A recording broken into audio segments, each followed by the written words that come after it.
Alors, lorsque la fumée des canons s'est dissipée le 1er juin 1916, que s'est-il exactement passé lors de la bataille du Jutland? Qui avait gagné? Qui avait perdu? Et quelles conséquences et quel impact cela aurait-il eu sur l'ensemble de la guerre? Eh bien, l'issue de la bataille n'était pas immédiatement claire pour aucun des deux camps, et en effet, la propagande a commencé presque aussitôt.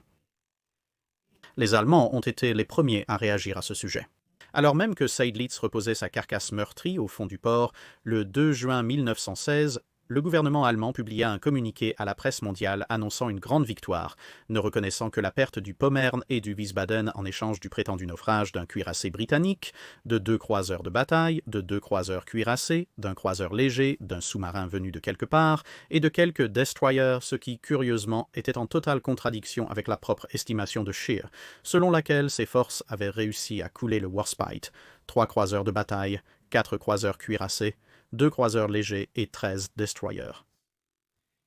Cependant, des célébrations nationales et une fête pour les enfants furent annoncées, un récit officiel maintenu par l'Allemagne jusqu'aux années 1950.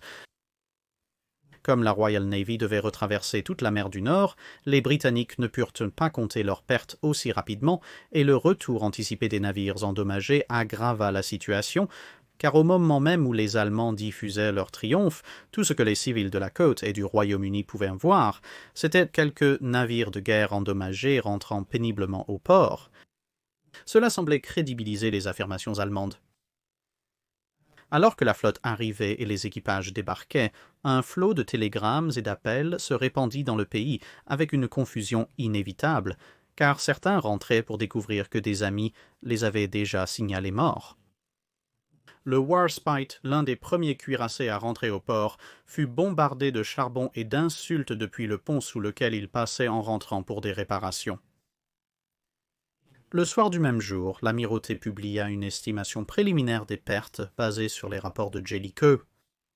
Bien sûr, les pertes britanniques étaient alors à peu près connues, tandis qu'il était beaucoup plus difficile d'évaluer précisément les pertes allemandes, car beaucoup d'entre elles étaient survenues pendant la nuit.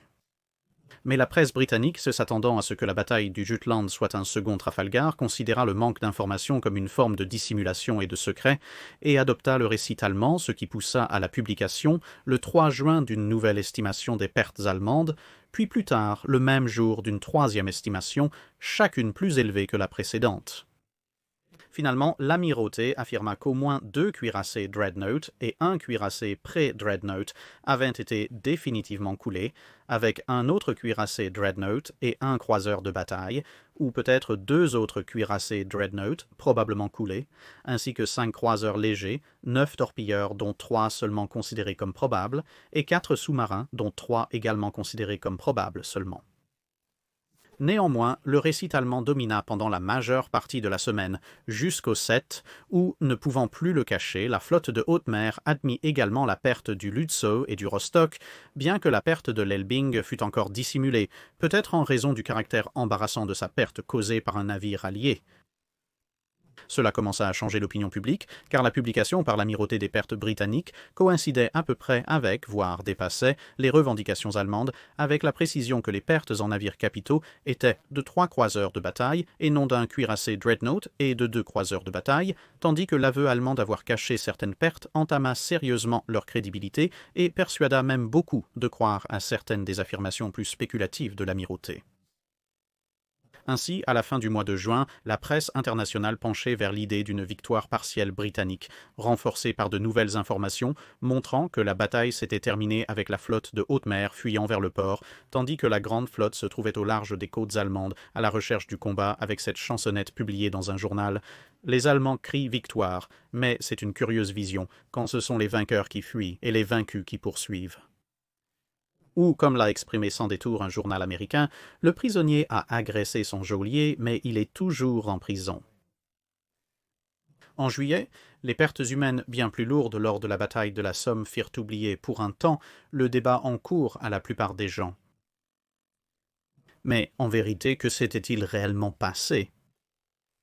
En termes de pertes, les Britanniques avaient sans aucun doute subi le plus de dégâts, avec 6784 tués contre 3039 du côté allemand, la majorité des morts des deux côtés provenant de navires ayant coulé avec tout leur équipage, ou presque. Les Britanniques avaient également perdu 113 300 tonnes de navires contre 62 300 tonnes du côté allemand. Les pertes réelles comprenaient, du côté britannique, les croiseurs de bataille indefatigables, Queen Mary et Invincible, les croiseurs cuirassés Black Prince, Warrior et Defense, le chef de flottille Tipperary, ainsi que les destroyers Shark, Sparrowhawk, Turbulent, Ardent, Fortune, Nomad et Nestor. Du côté allemand, ils avaient perdu le croiseur de bataille Lützow, le cuirassé pré-dreadnought Pommern, les croiseurs légers Frauenlob, Elbing, Rostock et Wiesbaden, ainsi que les destroyers ou torpilleurs lourds V-48, S-35, V-27, V-4 et V-29. Cependant, les navires capitaux endommagés racontaient une toute autre histoire. Parmi les navires capitaux britanniques endommagés nécessitant des réparations figuraient les cuirassés Barham, Warspite, Malaya, Colossus et Marlborough. Et les croiseurs de bataille Lion, Princesse Royale, Tigre et Nouvelle-Zélande. Cependant, parmi tous ceux-ci, Colossus et Nouvelle-Zélande n'avaient subi que des dommages superficiels et pouvaient reprendre la mer immédiatement si nécessaire. Du côté allemand, les dégâts concernaient les cuirassés König, Grosser Kurfürst, Markgraf, Kaiser, Helgoland et Schleswig-Holstein, tous nécessitant des réparations, ainsi que les croiseurs de bataille Derflinger, Seydlitz, Moltke et von der Tann, également hors d'état de nuire. De plus, en excluant les croiseurs et les navires plus petits, le temps requis pour les réparations variait aussi considérablement. Le lendemain du combat, la Royal Navy alignait encore 23 cuirassés et 4 croiseurs de bataille, se déclarant prête à reprendre la lutte. La flotte allemande ne comptait plus que 10 cuirassés opérationnels et aucun croiseur de bataille et ne serait pas en mesure de prendre la mer avant un certain temps. À la fin du mois, le His Majesty's Ship Queen Elizabeth, l'empereur d'Inde et le Her Majesty's Australian Ship Australie, qui avaient tous manqué la bataille, étaient de retour en première ligne, tout comme le His Majesty's Ship Royal Sovereign, qui venait tout juste de terminer sa mise en service, ce qui rendait la ligne de bataille britannique en réalité plus forte qu'elle ne l'était avant le combat. Au cours du mois de juillet, la Princesse Royale, le Barham, le Tiger et incroyablement le Warspite revinrent dans la flotte, le Lion les rejoignant peu après, bien qu'il lui manquât encore la tourelle Q. Malgré le retour en service imminent de nombreux navires allemands, certains, dont plusieurs croiseurs de bataille, nécessiteraient encore plusieurs mois de réparation. Il n'y aurait pas de remplacement pour le Lützow perdu avant l'année suivante, lorsque le Seiner Majestat Schiff Hindenburg serait mis en service, et le seul cuirassé supplémentaire de 1916 serait le Bayern, tandis que les Britanniques ajouteraient le cuirassé Résolution à leur rang, aux côtés des croiseurs de bataille Renown et Repulse, avec le Ramillies arrivant en 1917. À cet égard, donc, malgré les pertes plus importantes infligées, c'est la flotte de haute mer qui s'est retrouvée avec un désavantage numérique globalement plus important après la bataille pour le reste de 1916, aggravé par l'insistance compréhensible de Scheer sur le fait que, quoi qu'il en soit, la bataille avait prouvé que les Dreadnoughts Prairie ne devaient plus jamais naviguer avec la flotte de haute mer. D'un point de vue stratégique, Scheer a clairement indiqué à ses supérieurs que la flotte de haute mer ne pourrait pas supporter une autre bataille de ce genre, et après qu'une excursion estivale ait de nouveau été presque interceptée par la Grand Fleet, il a abandonné l'idée de s'attaquer à une partie isolée de celle-ci.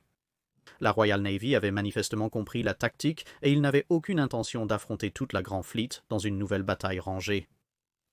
À la place, il enverrait des éléments de la flotte de haute mer contre les Russes en 1917 et intensifierait la guerre sous-marine contre les Britanniques.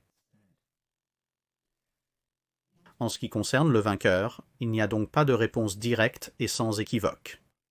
Sur le plan stratégique, les Britanniques tenèrent le terrain à la fin des combats, ils contrôlaient toujours la mer, ils disposaient d'une flotte plus puissante le lendemain et ils ont dissuadé la plupart des tentatives allemandes ultérieures de contester ces points.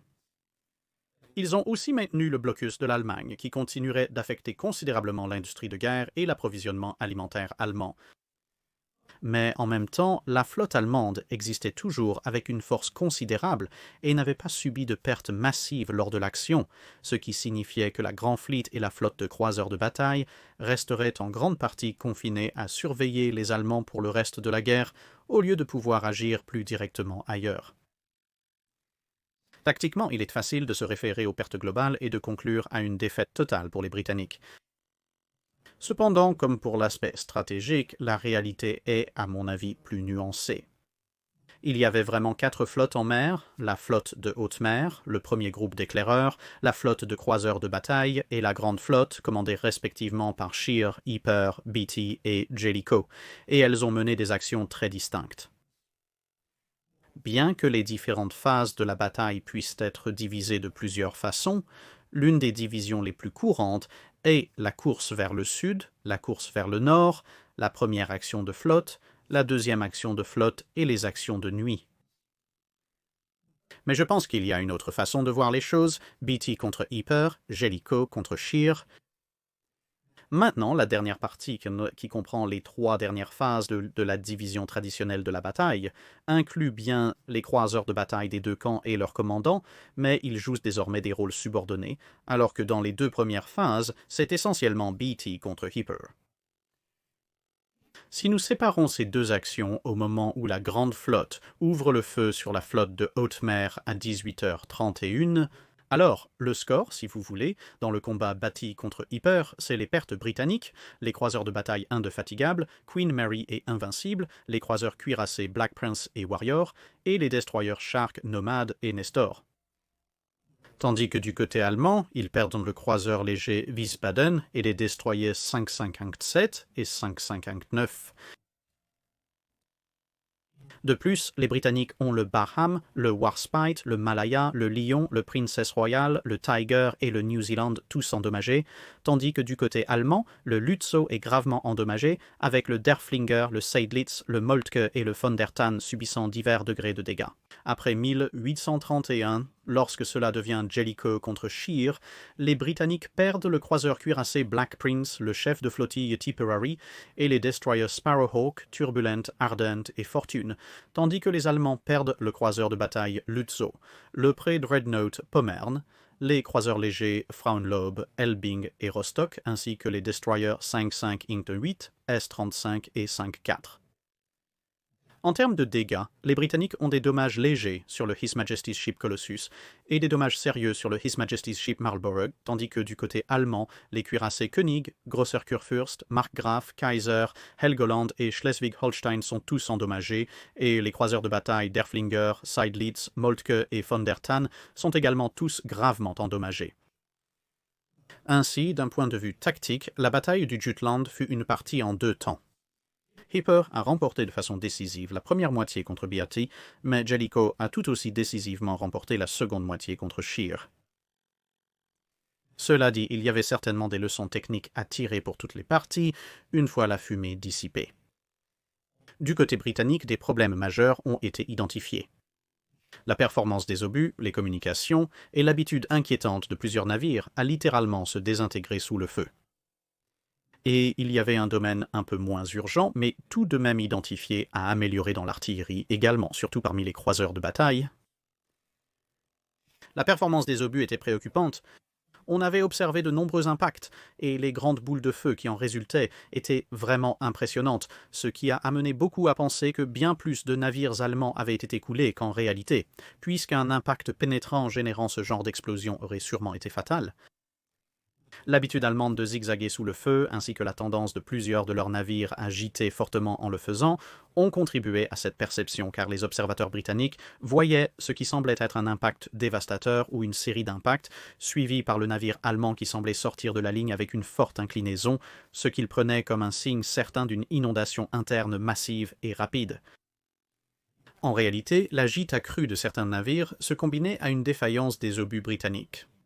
Plus précisément, beaucoup des obus explosaient soit à proximité, soit au contact, soit très peu de temps après avoir commencé à pénétrer, ce qui signifiait que la majeure partie de leur puissance explosive était gaspillée dans l'air, ce qui expliquait les grandes explosions observées par les Britanniques, au lieu de pénétrer profondément dans le navire et de provoquer une détonation bien plus importante dont seule une partie s'échapperait par le trou de l'obus.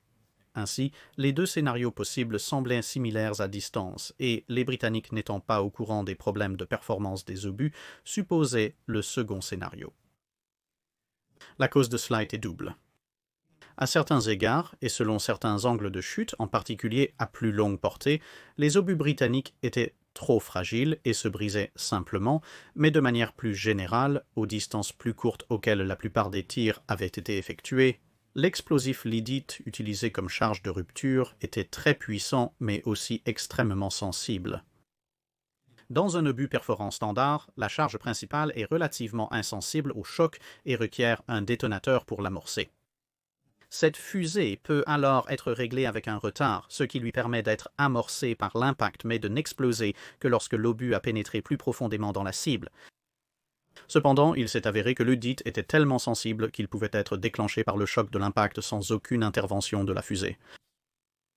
En conséquence, plusieurs dizaines d'impacts sur les ceintures, barbettes et blindages de tourelles allemands, qui auraient normalement dû transpercer et infliger des dégâts horribles à leurs cibles en éventrant leurs flancs, en détruisant leurs chaudières et moteurs, en atteignant les soutes à munitions ou en faisant exploser les tourelles, n'ont fait pour ainsi dire que bosseler les plaques extérieures, arracher des morceaux de blindage ou mettre des tourelles hors service, permettant ainsi aux navires allemands de rester à flot et, dans de nombreux cas, de continuer le combat, certains parvenant même à remettre en service des canons endommagés après quelques réparations sous le feu.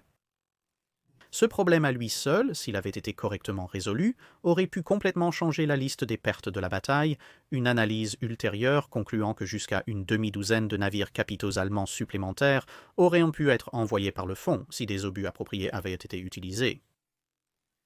Mais malheureusement, ce n'était pas vraiment une découverte nouvelle. Jellicoe, lorsqu'il était troisième lord de la mer au plus fort de la course aux armements navals d'avant-guerre, avait reconnu un certain nombre de ces problèmes lors des essais de tir et avait demandé au Conseil de l'armement de développer de nouveaux obus qui corrigeraient ces défauts. Cependant, le problème n'était pas complètement résolu quand Jellicoe fut réaffecté quelques mois après, et ses successeurs n'avaient pas suivi la question.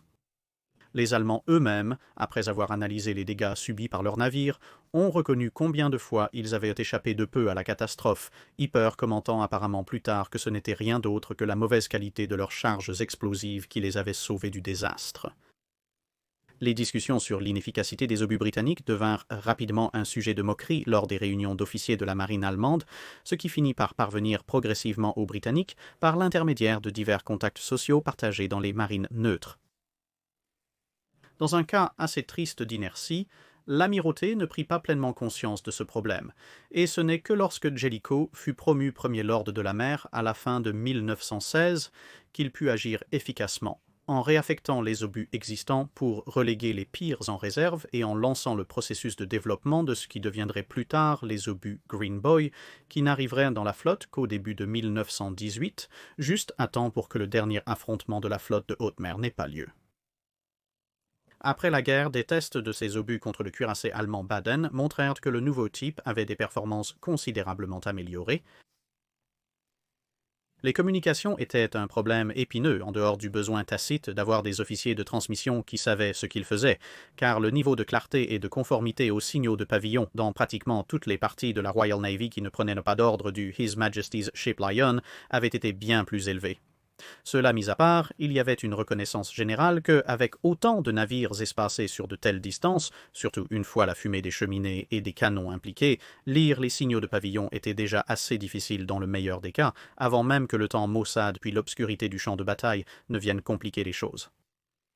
Beaucoup de ces mêmes problèmes étaient présents dans la solution de secours par défaut aux signaux de pavillon, la lampe de signalisation, qui avait en plus le danger d'être lisible par l'ennemi, surtout la nuit. Cela avait permis à un certain nombre de navires allemands de s'approcher bien plus près sans essuyer de tirs qu'ils n'auraient dû le pouvoir en toute logique, ainsi que le petit problème annexe de la lampe de signalisation indiquant précisément où vous vous trouviez.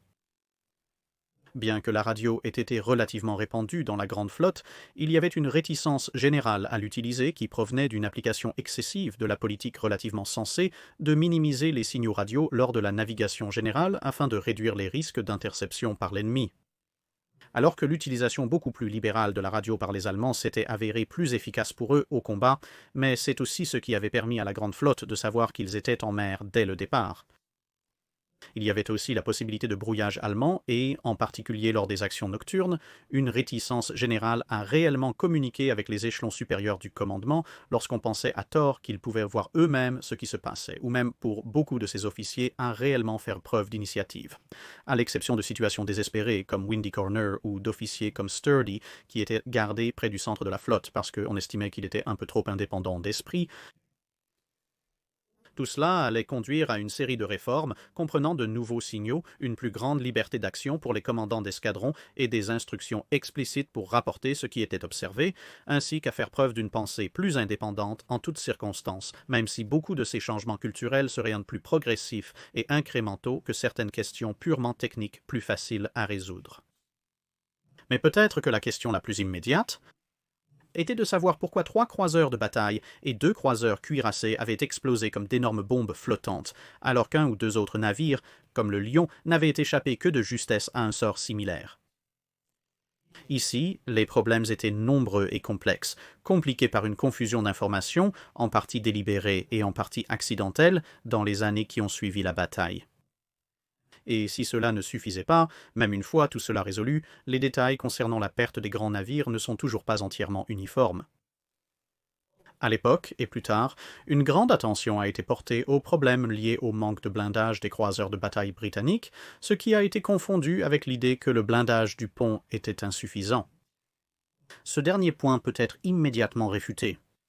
Sur aucun navire survivant, le blindage du pont n'a jamais été percé et, en effet, lorsque l'on calcule l'angle de chute des obus ainsi que la pénétration du blindage et la distance à laquelle les tirs étaient échangés à Jutland, il devient rapidement évident que la pénétration du blindage du pont devient non seulement extrêmement improbable, mais pratiquement physiquement impossible dans presque tous les cas envisagés. La distance est trop courte et les angles de chute trop faibles pour qu'il y ait un risque, même sur les plaques de blindage relativement fines des navires capitaux de la Première Guerre mondiale. En revanche, le blindage de la ceinture et des tourelles était une autre histoire. Bien qu'il y ait eu 2 camps lors de l'engagement des croiseurs de bataille, il y avait en réalité 3 grandes familles de conception de navires présentes à l'époque. Les navires allemands représentaient une évolution assez linéaire de la protection et de la puissance de feu, en commençant par Rome der Tann, mais le contingent britannique comptait 2 types très différents de croiseurs de bataille. Les classes Invincible et Indefatigable étaient à l'origine appelées croiseurs cuirassés de type Dreadnought pour une raison. Elles n'avaient généralement pas une meilleure protection que les croiseurs cuirassés qu'elles remplaçaient. Les faces principales des tourelles étaient plus fines d'1 pouce, et le blindage de ceinture des Indefatigables était par endroits plus mince que celui des Minotaurs et des Warriors. Leur protection était complète contre des obus de 5,9 pouces ou de 8,2 pouces tirés à distance, ce qui, pour être juste, correspondait à ce pourquoi ils étaient conçus et donc à ce qu'ils devaient pouvoir résister. Mais leurs canons de 12 pouces avaient poussé les Allemands à construire leurs propres navires en tenant compte de ce calibre d'obus bien plus important. Et en retour, les tirs allemands de 11 et 12 pouces étaient parfaitement capables de percer n'importe quelle partie du blindage vertical de ces 2 anciens navires à n'importe quelle distance à laquelle les canons allemands pouvaient réellement tirer, et plus tard, à des distances où ils pouvaient raisonnablement espérer toucher leur cible, en supposant bien sûr des impacts de plein flanc.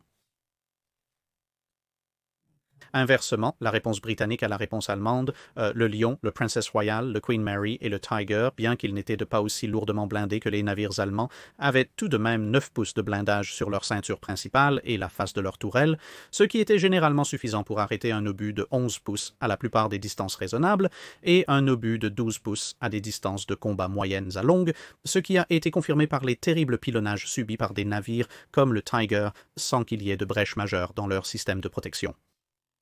Ainsi, affirmer de manière générale que les croiseurs de bataille britanniques étaient bien trop faiblement blindés est une affirmation paresseuse et qui ne correspond pas aux faits. Cependant, les premiers croiseurs de bataille étaient très vulnérables aux pénétrations, ce qui n'a pas aidé. Mais en fin de compte, le problème principal résidait dans la combinaison des propergoles utilisés et leur manipulation. Les deux camps étaient entrés en guerre avec des propergoles qui risquaient quelque peu de brûler de façon incontrôlable en cas d'impact. En effet, le Seigneur Majesté Schiff Seydlitz avait failli exploser lors de la bataille du Doggerbank après avoir été touché précisément à cause de ce facteur. Cependant, les Britanniques n'avaient pas connu un tel impact lors de cette bataille ou d'autres similaires, manquant ainsi l'occasion d'en tirer une leçon directe avant la bataille du Jutland. De plus, la poudre propulsive britannique, composée de mélanges de cordite, posait plusieurs problèmes. Bien qu'elle soit très énergétique et propulsait donc les obus avec beaucoup de vigueur, les agents stabilisants se détérioraient avec le temps et finissaient par laisser échapper des cristaux et de la poussière de sous-produits extrêmement inflammables comme la nitrocellulose. Elle était également stockée dans des sacs en soie plutôt que dans des douilles métalliques dans la plupart des cas. Mais ces risques étaient ingérables et les navires étaient entrés en service avec un système de porte-pare-flammes conçu pour bloquer la propagation de l'éclair d'une explosion se produisant près des soutes, ainsi qu'avec des contrôles stricts sur le nombre de charges autorisées à l'extérieur de la soute à un moment donné, ainsi que des protocoles de surveillance et de remplacement pour la cordite dégradée. Mais avec le début de la guerre, l'absence de grandes fortifications côtières modernes a enclenché un processus qui aboutirait à plusieurs explosions fatales dans les soutes à munitions d'une façon assez complexe. Parce que la côte était exposée, le premier groupe d'éclaireurs a commencé des raids destinés à attirer la flotte britannique et sans fortification, les Britanniques ont dû répondre avec des navires capitaux. Mais Scapa Flow était trop éloigné pour protéger Scarborough, même avec l'entrée en service de la Room 40, et donc les navires les plus rapides, la flotte de croiseurs de bataille, ont été déplacés plus au sud, à Rosita, où ils pouvaient être plus proches et ainsi contrer les raids allemands. Alors que Scapa Flow était un vaste mouillage au milieu de pratiquement nulle part à l'époque, cela permettait à la grande flotte de mener des exercices de tir réguliers, mais le nouveau port d'attache de la flotte de croiseurs de bataille se trouvait dans le Firth of Forth, l'estuaire de la rivière Forth, près d'Édimbourg. Non seulement ce plan d'eau était bien trop étroit pour permettre des exercices de tir à longue portée, mais les bruits des tirs d'artillerie navale lourde et les explosions qui en résultaient n'auraient pas été très bien accueillis par les habitants locaux. Sortir en mer régulièrement pour des exercices de tir était à la fois coûteux et quelque peu dangereux, et les différentes rencontres avec des U-boots et des mines, qui ont entraîné la perte du His Majesty's Ship Aboukir, du Hogue, du Cressy et de l'Audacious, pesaient lourdement sur toute décision de déploiement en dehors des combats durant ces premières années de la guerre. Cela a entraîné une dégradation de la capacité de la flotte de croiseurs de bataille à effectuer des tirs précis à longue portée, et un substitut a donc été trouvé, qui semblait également convenir aux conditions de cadence de tir à l'ancrage. En bref, l'habitude d'estimer rapidement et précisément les tirs à longue distance ne pouvait être préservée, puis on a alors estimé que la capacité à tirer rapidement avec les canons compenserait cela, car plusieurs demi-salves tirées en succession rapide permettraient en théorie à un navire d'ajuster ses tirs sur la cible à peu près dans le même laps de temps qu'un navire plus lent et plus précis trouverait la portée par la méthode normale. Cependant, cette cadence de tir dépassait la vitesse à laquelle les différentes portes coupe-feu et dispositifs de verrouillage permettaient d'acheminer de nouvelles munitions depuis les soutes, et donc ces dispositifs de sécurité, selon le rapport auquel on se fie, ont soit été retirés, soit bloqués en position ouverte afin de laisser passer plus rapidement les obus et les charges. Cela ne suffisait toujours pas, et donc des charges supplémentaires étaient également stockées dans les tourelles et les chambres de travail, donnant ainsi une avance au stock que le système de transport de munitions, désormais plus rapide, pourrait en théorie maintenir à niveau suffisamment longtemps pour qu'un échange de tirs d'artillerie puisse se conclure. Si l'on pouvait tirer assez vite, en théorie, les tirs de riposte ne seraient pas un problème, car on neutraliserait l'ennemi avant qu'il n'ajuste sa portée. Pour être clair, l'idée générale d'augmenter la cadence de tir et donc le besoin de plus de munitions remontait à avant la guerre et semble s'être répandue dans une certaine mesure dans toute la Royal Navy, mais c'est la combinaison des facteurs mentionnés ci-dessus qui a transformé une pratique déjà quelque peu dangereuse en une pratique désastreuse dans la flotte des croiseurs de bataille. Au fil de la guerre et de l'arrivée de plus de Queen Elizabeth rapides, un système permit à la flotte des croiseurs de bataille de retrouver sa précision au tir en faisant tourner les escadrons jusqu'à Scapa Flow pour s'entraîner. Ainsi, la 5e escadre de bataille navigua avec Beatty et la 3e escadre de croiseurs de bataille avec Jellicoe le jour de la bataille, l'avantage de cet entraînement étant visible dans la destruction du Lutzow par l'Invincible lors de son bref engagement. Il est également notable que l'une des raisons pour lesquelles le Tiger a pu survivre à l'énorme pilonnage qu'il a subi est que lorsque le nouveau navire est arrivé dans la flotte des croiseurs de bataille et qu'on lui a enseigné les différentes méthodes prescrites pour augmenter sa cadence de tir, le capitaine du Tiger a simplement souri, salué, puis est retourné sur son navire et a refusé d'en appliquer la plupart.